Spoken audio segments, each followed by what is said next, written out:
As I've said, it's incredibly important for me to help you and anybody who watches this understand exactly what I've thought through as I went through 2 economic downturns and paid a lot of attention in the 2009, 10, 11 one by interviewing people about this one question.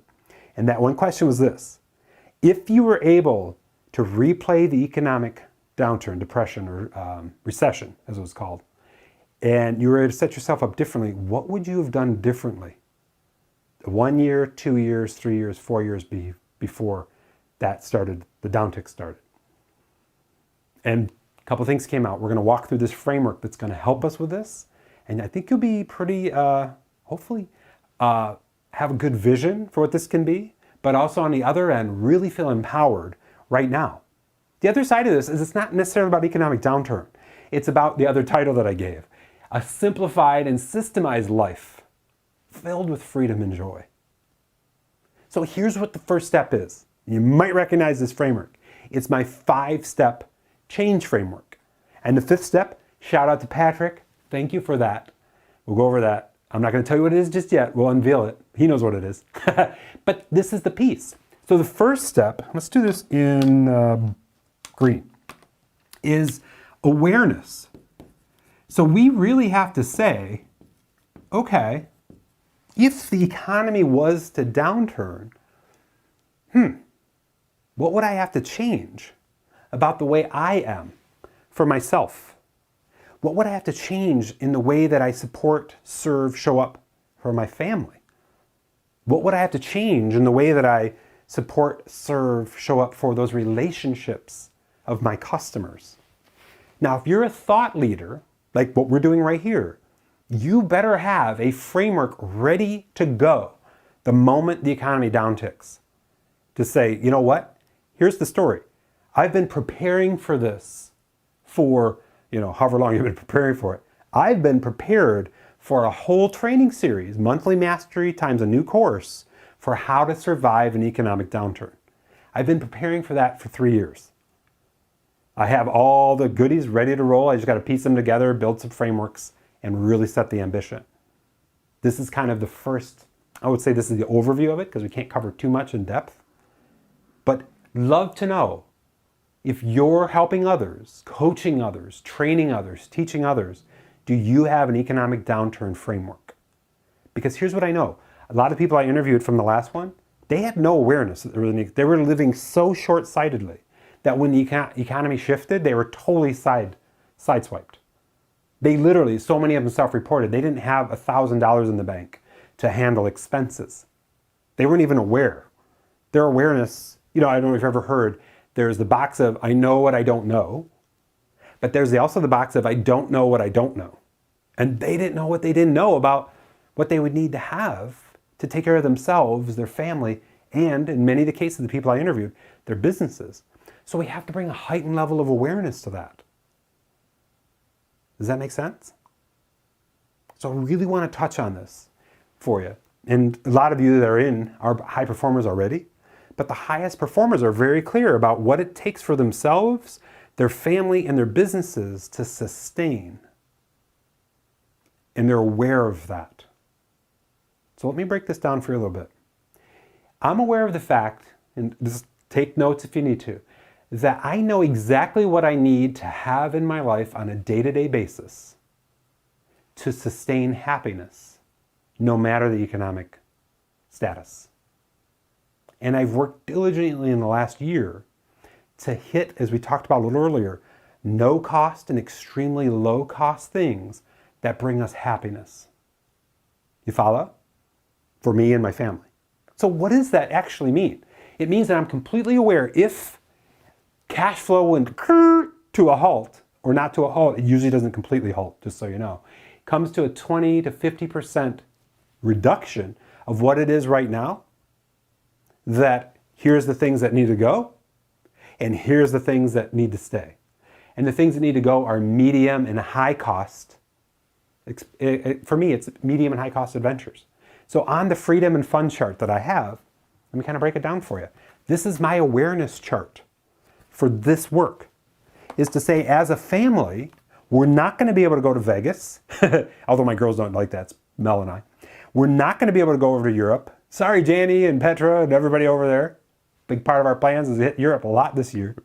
We're not going to be able to go to, let's see what else we have here. Michigan summertime. I want to go up to Michigan, see all my peeps. A lot of them are here. See ya. Asheville. That's on there. That's more of a medium cost. But we are going to be able to do the no and low cost things. Go to Lakes Park. It's right outside. Play tennis. It's right outside. Drive down to the beach. It's right outside. So what I have to be clear of, and I want you to think about this and be aware of, what are those things you can do to sustain positive energy in the midst of the world shooting negative vibes at you? Because if you remember, even just the other day when we had that 1,000-point Dow Jones downtick, everybody's freaking out. But if you paid attention to that, boom, you get a sensation of scarcity, a sensation of, holy crap, what's going on? Do I have to be worried? Because it hits on our number one thing of survival, right? So my challenge for you to think about awareness is, what do you need to be aware of? I'll also challenge you, and we're going to go through this really specific exercise about expenses. So that's the first step. Build the awareness. And I like those 3 buckets: for yourself, for your family, and your businesses. Now the context is this. What do I need to be aware of for money? Expenses. What do I need to be aware of? And this is a big one, for bringing joy no matter the circumstance. That's what that exercise does. You follow? When you really look at, if you do a camera view of yourself every day, and you see on average what you're doing, working from this office, typing stuff, going over here, taking a walk, taking a run, doing all this, what is it that brings you the most joy? That's where I like to start. Just kind of dissect your day, your week, your month. If you're doing a lot of traveling like I did in 2017, what were the events that I had to hit? What are the ones that were just good to hit? And what are the ones that, I don't really need to go to those?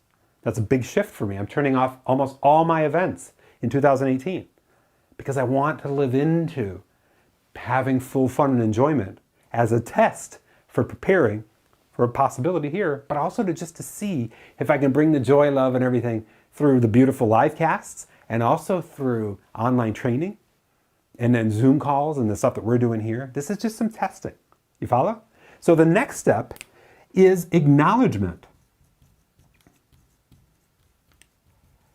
And we'll just put acknowledge. And it's saying, okay, I'm aware of these things. Now, what do I want to change?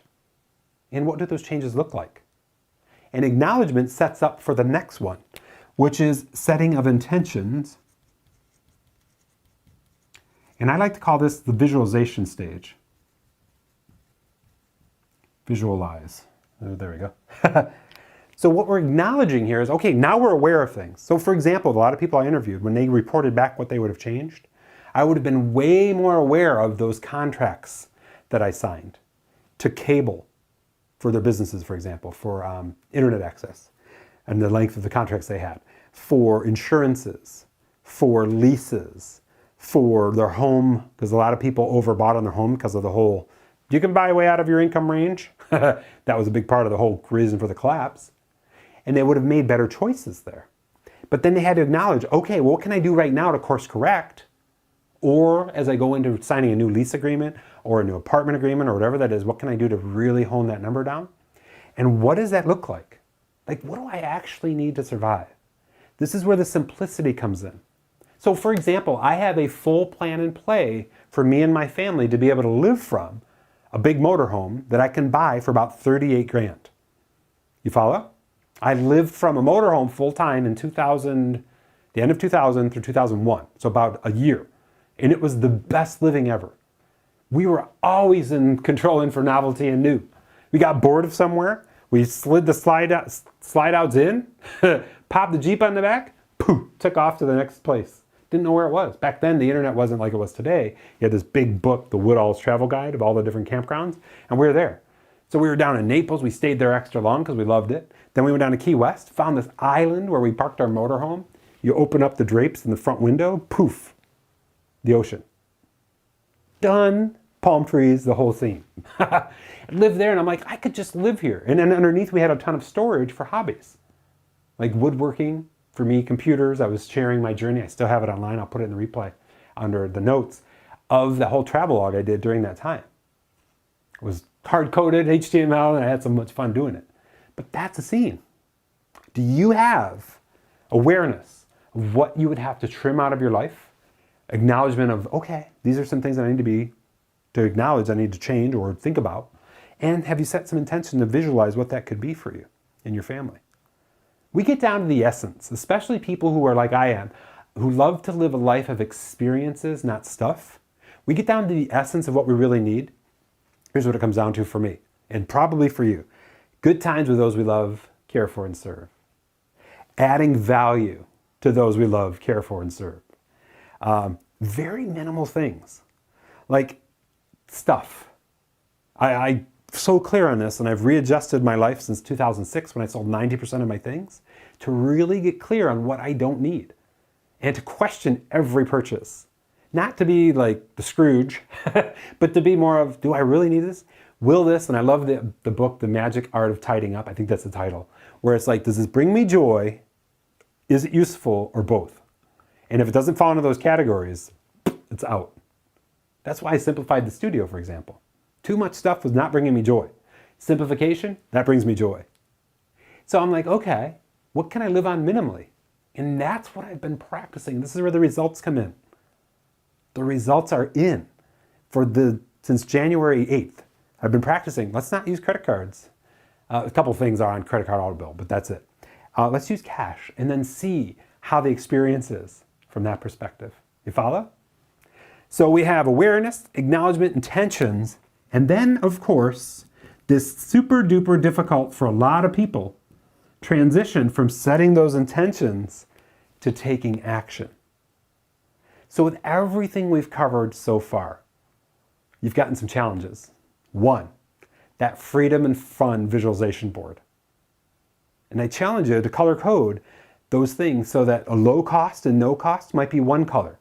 Maybe those are green. Medium costs are blue, and maybe in red, the high cost things. And those blue and green, that's what you live into if the economy shifts, to continue the joy no matter the circumstance. Now there's one big thing I've been avoiding, and that is how much you have saved or can convert to liquid, kind of a little more advanced term, meaning that you could sell something or cash out of something so that you can sustain for 1 to 3 years, which is the typical downturn range. And that's something I've been working on diligently. So literally for me, along the action lines, and I did this back in 2012 actually, is I set up, and I can do this in ING Direct, which is now Capital One. I set up individual accounts with their description is groceries for 1 year, and we're able to, and this is pretty substantial for us, to live within $10,000 a year in grocery spend, and I got it documented on how in another note, but 10,000. So I have an actual account called Groceries 10K. I don't have 10K in there now, but for me to bring the joy and not fall into this whole of an economic downturn, I just move the money that I have saved or cash out of some investments I'm in, move it all in play, and I have a full year set up so I don't have to worry about finances. Now I'm blessed that way, but I've also spent the last 20 years setting up for that. Does that make sense? So for a lot of entrepreneurs, solopreneurs, a lot of people that are just starting out, they're like, I can't even imagine what that is. And it's not something you can sort of build overnight necessarily. I know a couple people have, but they've set it up. I also have one that says condo association dues. We pay high condo association dues, but it includes a lot here. So it's like $750 a month, about $8,300 a year. So I know that I need to move money in that for a full year, right? I also have other things like the insurances, house and car insurance. I know exactly what those numbers are per year. And for us, we live in a high rise, so it's about that idea of structural insurance, not structural insurance, but content insurance from the house side. So I just want to make sure I'm giving you some distinctions as we teach. What is it that you need to take action on right now to bring the joy no matter the circumstance? We talked about finances. We talked about things to do. Because we can sit, and a lot of people that reported to me sat and stewed about the fact that I should have done this, I should have done that. Now we're F, now this is all going to, I'm moving out of Florida, I should have never moved to Florida, blah, blah, blah. All these people are saying stuff like that, and I'm like, wow, you're letting the circumstance completely dominate the joy. And you're going full after the struggle, blame, excuse, denial kind of conversation. when, on a total side note, there's more opportunity in an economic downturn than ever before, because everybody's looking for something. And if you're the person with the framework that says, I can help you through the economic downturn to this ambition, so at least you have a little more joy in your spirit, a little more clarity, boom, you got yourself a job. I knew a lot of people during the economic downturn. I was one of them who made extra tons of money because we were on the hunt. I don't have time to tell the story. Got about 10 minutes left. I don't have time to tell the story now, but I'll frame it for you a little bit. Maybe we can talk about it in today's Zoom roundtable. I developed a web marketing report and action plan, and I sent it out with 3 items that were the big needle movers as a free email to 853 people when they were going through, and I have it. As a matter of fact, the title was, Is Everything Okay? I'm going to copy the PDF and put it in the replay so that you can read it. That email sent, and I want to say it was this February 2011, 12, somewhere in there. That email generated $1.8 million in new sales in the next 18 months. Everybody was like, Charlie, come and meet with us. We need to know the options. You follow? Again, results. That's what I want for you. And I want to make sure if you're in the thought leader space that you have your framework to help the world with to overcome that negative neutralness. We don't know if the economic downturn is going to happen next month, a year, 3 years, whatever it is, but we have that as thought leaders in our back pocket, ready to go, and it better come from a place of serve, help, improve people's lives, grow their businesses, no matter the circumstance. Follow? The last one, I want to thank Patrick for it, is results. So when we think about what are the results that I want to make sure I have in play to help my family prepare for my family, myself, and my business, here's how that works. The result set, if the economic downturn hits, is that I know exactly what expenses go, what I can live without, and what are the core necessities, the absolute musts that I have to pay for. And it comes down to the human body when you think about it. I got to put stuff in here, and I got to live in a place where I can sleep, and I have to be of a mindset of joy as much as possible in light of whatever the circumstances. You follow? When you get that clear, boom, big shifts. I'm so ultra dialed in on that. If this is all going over your head, don't worry about it. Ask, comment below. If you're getting something out of today's training, comment below. I'd love to hear what it is for you that, yeah, okay, I gotta make my framework for helping people through an economic downturn. And again, if you're confused as to what that is for the way you show up, it's 2 parts. How can you help them sustain, maintain, and bring the joy?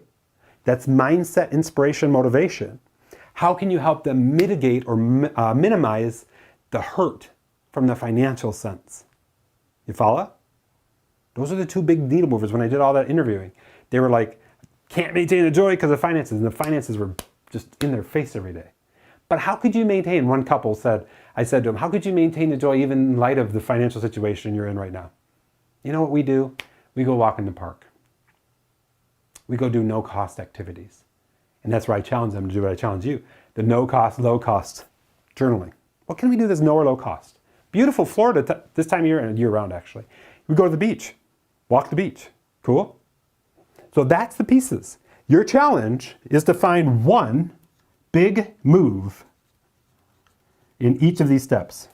One thing you need to be more aware of or need to have a conversation with to build awareness with myself, my family, and my business. So that might be with you just sit down and journal. What do I need to be more aware of if my income dropped 50% in a month?